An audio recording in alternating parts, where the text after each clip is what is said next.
Isang magandang araw sa inyong lahat mga kaibigan. Mayroon palang pangyayaring total solar eclipse sa ibang-ibang bahagi ng ating mundo, sa ibang bansa.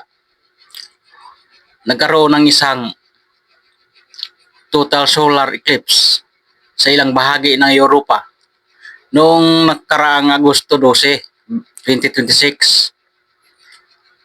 Ito ang unang pagkakataong nasaksihan ito sa mainland ng kanlurang Europa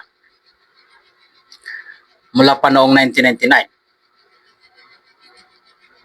At dumaan ng anino nito sa hilagang bahagi ng Russia, Greenland at bumaba sa bansa ng Ariha.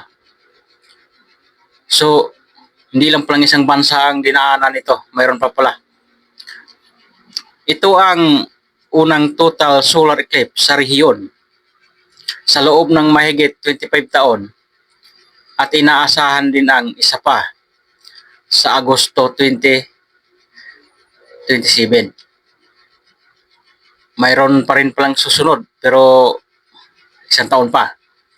Sana hindi ito magkatato. At babala po, kapag ka may nangyaring total solar eclipse, huwag po kayong tumitik direkta doon sa araw na walang suot na sunglass na panangga sa liwanag.